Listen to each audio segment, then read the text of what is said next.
Começa agora o Jornada. Todas as semanas você acompanha aqui ações e projetos da Justiça do Trabalho. O programa é produzido pelo Tribunal Superior do Trabalho em parceria com os 24 Tribunais Regionais do Trabalho e com o Conselho Superior da Justiça do Trabalho. E na edição de hoje, uma reportagem especial sobre o que mudou na CLT com a nova lei da adoção, sancionada recentemente para trabalhadoras que adotam crianças e adolescentes. No quadro Saúde e Segurança no Trabalho, o assunto é transtorno alimentar. Saiba quais os tipos de doenças ligadas à alimentação e como tratá-las. Em Salvador, Bahia, vamos conhecer uma pesquisa que revela uma participação ainda pequena de negros no mercado de trabalho qualificado. E no quadro Trabalha Brasil, a rotina de um profissional que atua em uma área bastante específica, o mestre cervejeiro. Tudo isso e muito mais, o Jornada está no ar.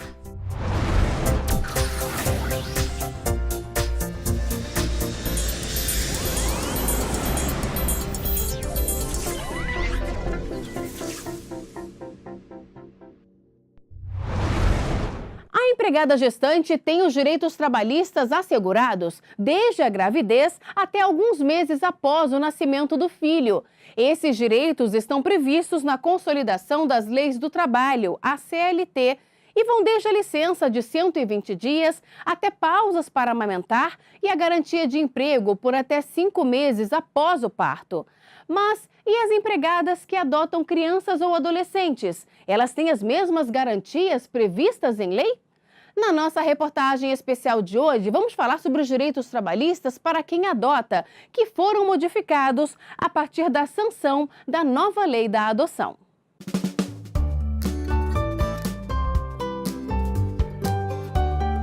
Para esses dois pequenos, a hora de brincar ao lado da mãe é o momento mais aguardado do dia. Só que para o Anderson, de 6, e para a Akira, de 3 anos, a realidade nem sempre foi essa. Tudo começou a mudar para eles a partir do dia em que foram adotados pela Raíssa e pelo Danilo. O casal decidiu começar o processo de adoção depois que descobriu que não seria possível ter filhos biológicos. Eu tenho endometriose, então passei por alguns tratamentos que dificultariam engravidar por meio natural. E o meu marido teve câncer. Logo que a gente casou, ele teve câncer, ele passou por alguns ciclos de quimioterapia e com isso ele ficou estéril.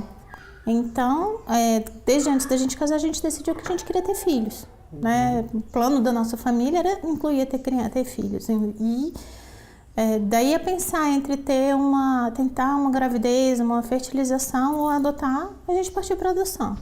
Todo o processo foi longo, durou 4 anos. Eles passaram por todos os trâmites necessários para a realização da adoção. A Raíssa conta que teve direito a todos os benefícios trabalhistas previstos em lei, dados às mães biológicas, como a licença maternidade e a estabilidade provisória dada após a adoção. No total, ela pôde ficar com as crianças em casa nos primeiros 180 dias depois da adoção. Eu não passei por um parto, mas assim como de um bebê é importante que ele tenha o cuidado da família quando ele chega, para uma criança que está vindo de uma situação um pouco mais difícil, porque não é uma criança retirada da família biológica porque as coisas estão bem. Né? Ele passou por uma parte difícil da vida dele. Então, passou por uma institucionalização que não é o ideal para nenhuma criança estar dentro de um abrigo. Então é uma hora que ele vai poder se sentir dentro da família, que a família sente ele, acolhe. Então é importante que a criança e que a família tenham essa oportunidade. Né? A grande novidade é que agora esses benefícios que antes eram dados apenas às mães que adotassem crianças foram estendidos também a quem adotar adolescentes a partir dos 12 anos. A Lei 13.509 foi sancionada para motivar, incentivar e acelerar os processos de adoção no país.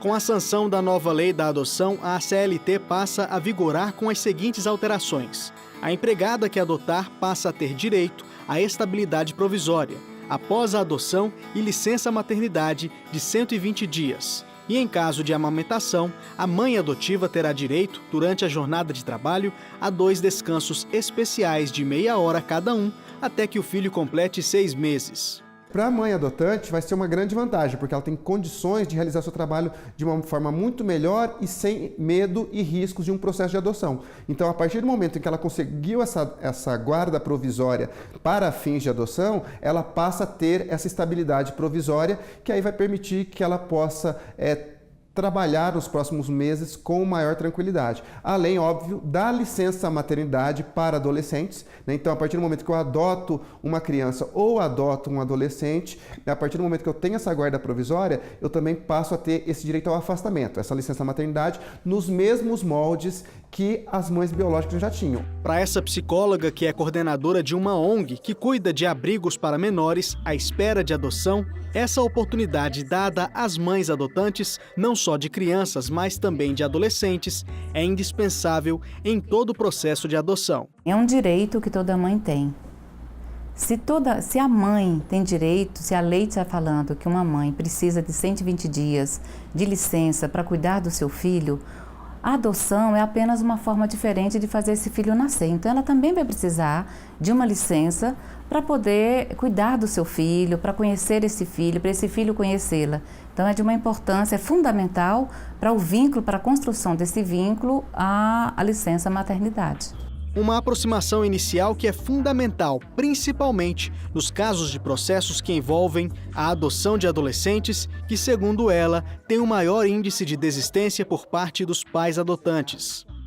Se fala que só o bebê precisa de uma mãe, isso está claro na lei já há algum tempo, de que o bebê necessita de uma mãe que cuide dele o tempo integral. Um adolescente, a gente chama o adolescente, ele está entrando no segundo nascimento dele, né? Ele está nascendo pela segunda vez, que agora é para o social. Só que para essa criança que é adotada, ele está sendo adotado ao mesmo tempo que está entrando na adolescência. Então, imagina a demanda que um adolescente desse tem. Então, se essa mãe não tiver disponibilidade para cuidar dele, para fazer uma boa escuta, sabe, para conhecê-lo, como que ele vai se desenvolver? Todos esses direitos fizeram a diferença para a família da Raíssa e do Danilo. Hoje, eles têm a certeza de que a licença maternidade é importante tanto para os pais biológicos quanto para os pais de coração.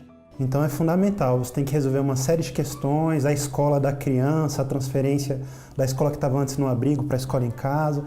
Então, essa licença é fundamental para você integrar a criança nessa nova casa, na nova família e no novo ambiente que ela está. As crianças, elas estão nascendo para aquela família, elas estão nascendo naquela família. Então é hora que elas têm para ter a atenção da família, para ter o carinho, para sentir o amor, para sentir o cuidado da família.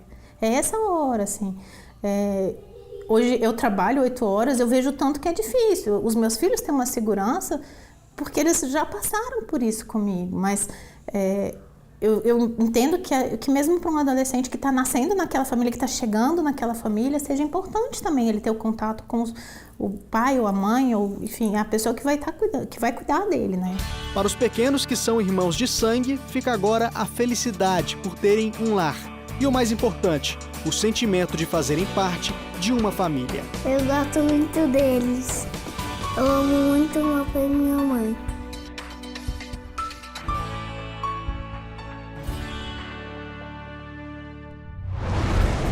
No próximo bloco, no quadro Saúde e Segurança no Trabalho, o assunto é transtorno alimentar. E ainda hoje, pesquisa revela que negros ainda são minoria no mercado de trabalho qualificado. Nós voltamos em instantes.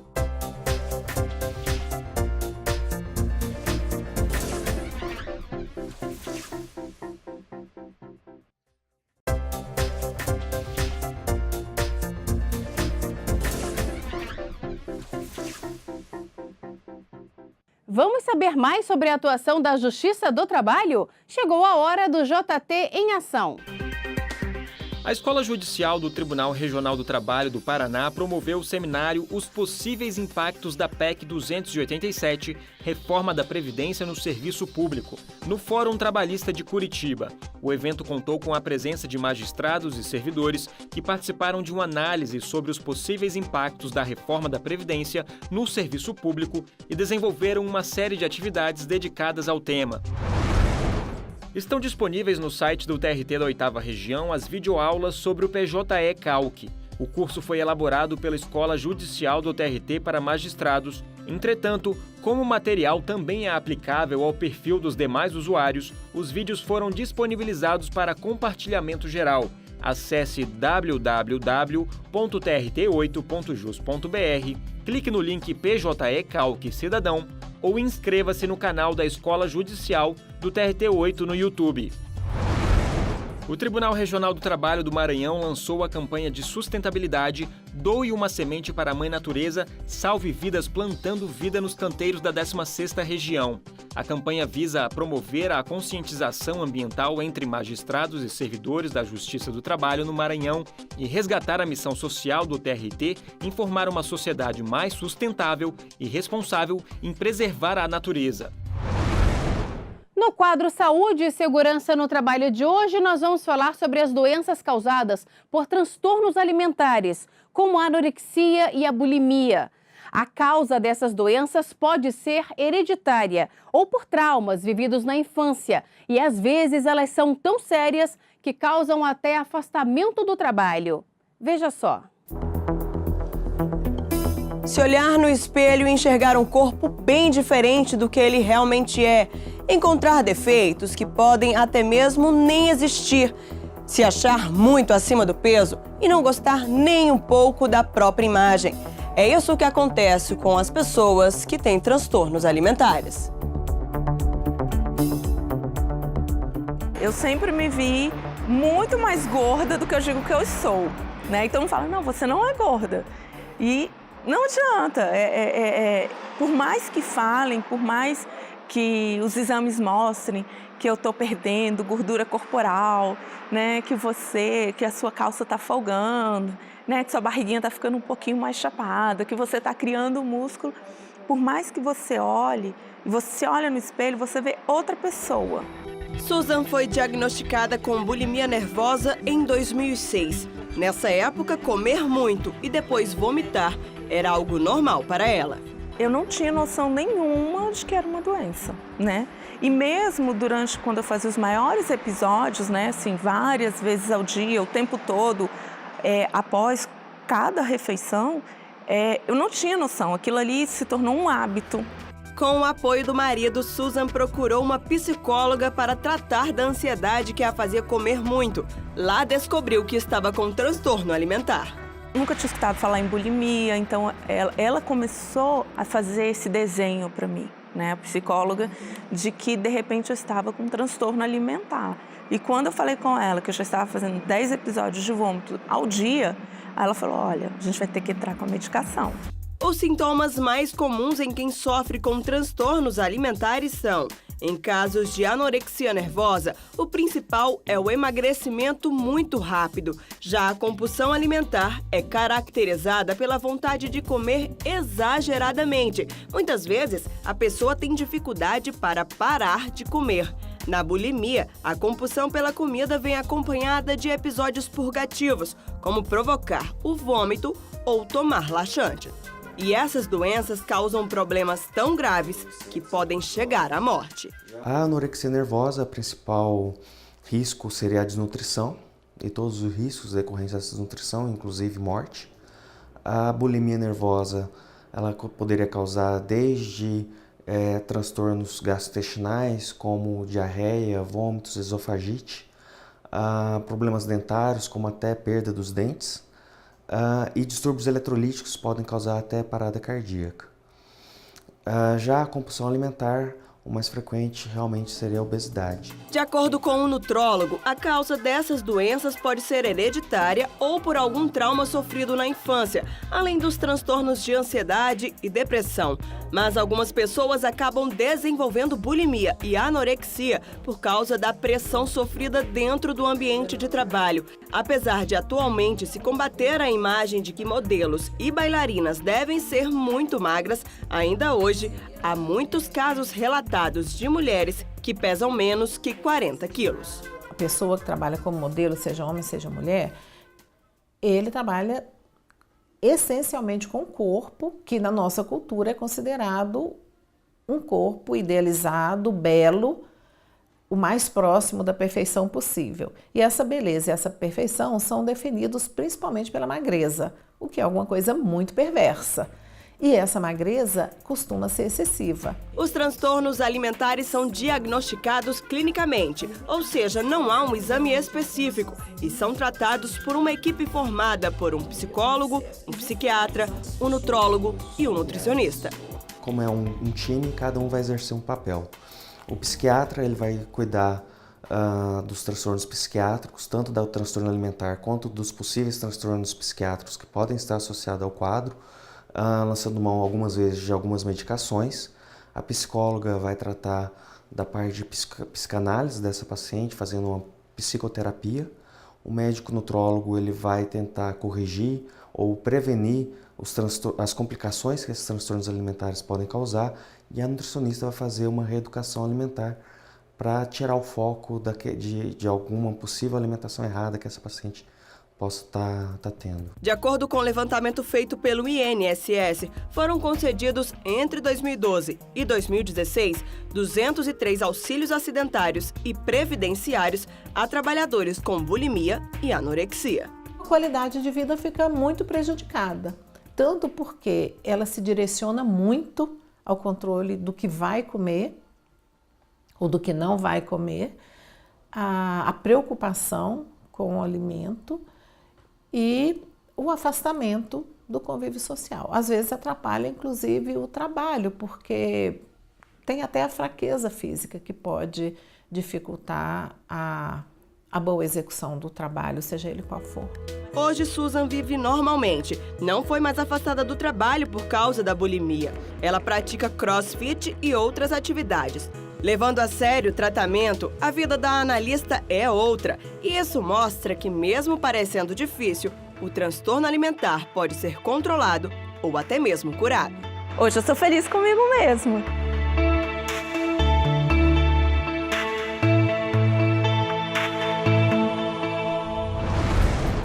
No próximo bloco, pesquisa revela que as pessoas negras ainda sofrem discriminação no mercado de trabalho qualificado. E no quadro Trabalha Brasil, vamos saber como é a rotina de um mestre cervejeiro. Nós voltamos daqui a pouco.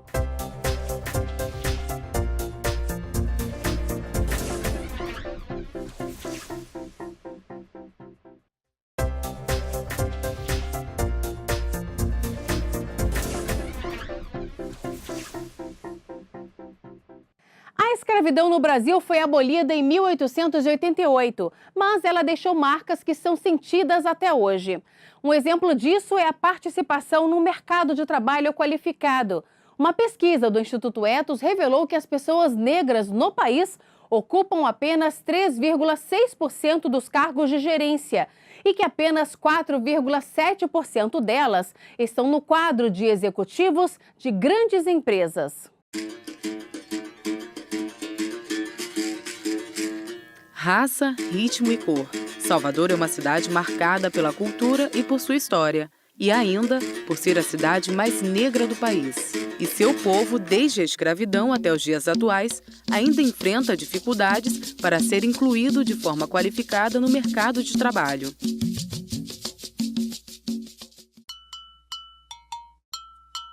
A história do negro no Brasil é a própria história do trabalho no país. Uma vez eu vi uma inscrição no muro de Salvador dizendo assim: a princesa Isabel esqueceu de assinar a nossa carteira de trabalho. E foi bem isso que aconteceu. E percebo que a inserção dos negros no mercado de trabalho passa por uma história muito grande que nós tivemos, né? Tivemos mais de 2 séculos de escravidão, tivemos depois a servidão. Então nós temos um ranço. Nós, que eu digo, não são as pessoas brancas, são as pessoas brancas e negras também. Então nós temos um ranço, nós carregamos isso, essa história no nosso espírito. O racismo nas empresas foi exposto em uma pesquisa do Instituto Ethos de 2016. As pessoas negras no país ocupam apenas 3,6% dos cargos de gerência e 4,7% estão no quadro de executivos de grandes empresas. Por outro lado, 57% das vagas de baixa exigência profissional são ocupadas majoritariamente por negros. Não há dúvida que há uma distinção, sim. Há uma certa resistência na aceitação. Graças a Deus, isso vem mudando. A gente já percebe com toda clareza que vem mudando. Mas ainda existe essa resistência, esse obstáculo maior em razão da cor da pele das pessoas. Nos últimos 15 anos, políticas afirmativas de reparação tentam mudar esse cenário. O gestor, seja nos concursos, nos estados, nos municípios, ele ou ela é obrigado a aplicar as cotas. Então é a primeira vez que, em muitos casos, a gente está quebrando verdadeiras dinastias de presença quase que exclusivamente branca em órgãos que nunca teve uma pessoa negra numa posição de decisão. Na condição de primeira e única reitora negra na época do Brasil, eu sentia justamente essa exclusão. Por que eu sou a única no século XX? Isso prova toda a exclusão desse processo educacional, esse processo de uma sociedade excludente que faz com que nós tenhamos uma linha divisória. Até aqui você pode, daqui para cá você não pode.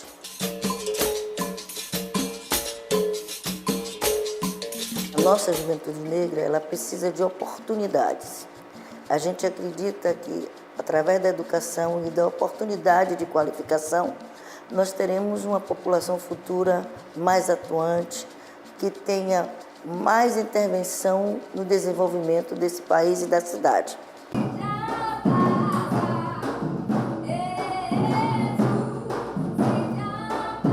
O que o negro jovem precisa fazer? Primeiro, estudar. Sair da inércia de que não vai para lugar nenhum. Vai. O único caminho é a qualificação, a capacitação. Quanto mais você souber, mais oportunidade você terá.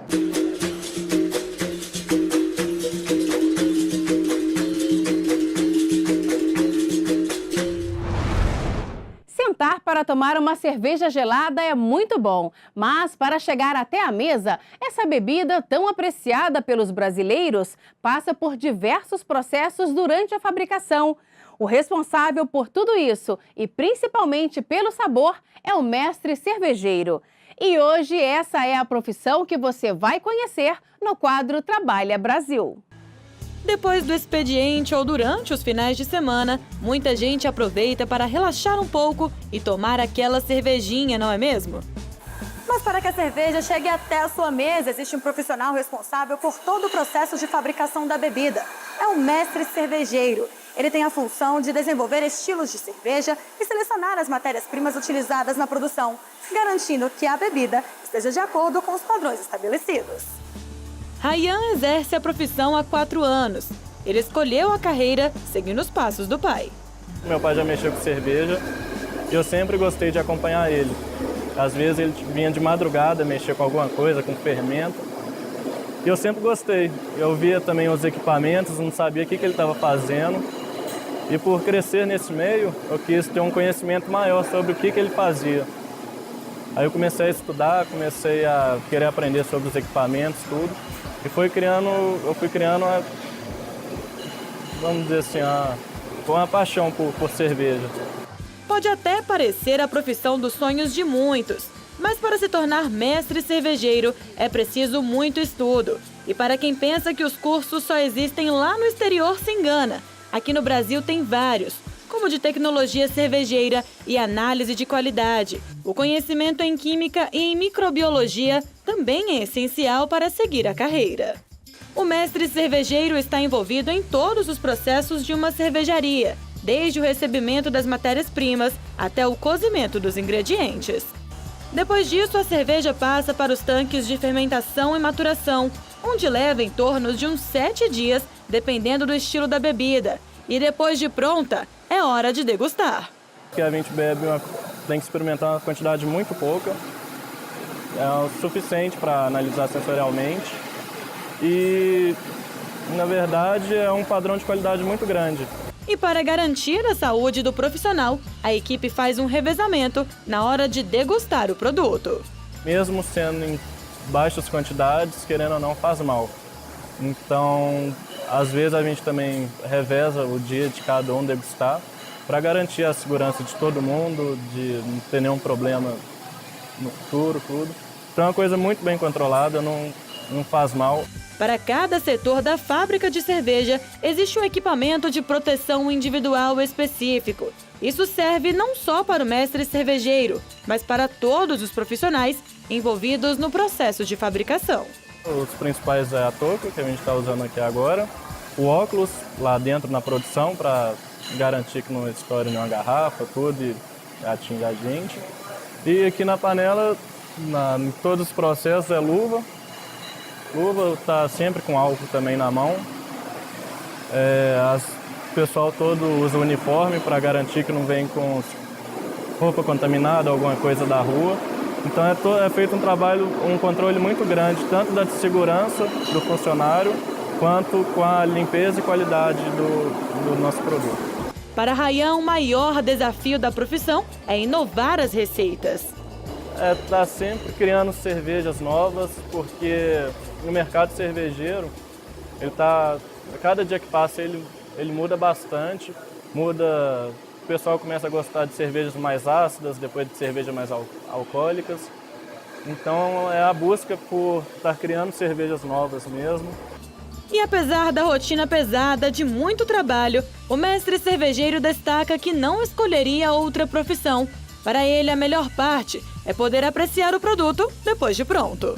Quando sua cerveja fica pronta, a cerveja que você gasta às vezes 1 ano para ser feita, na hora que ela está engarrafada, você senta em algum bar e pode degustar ela, é uma sensação muito boa, assim. É uma coisa gratificante.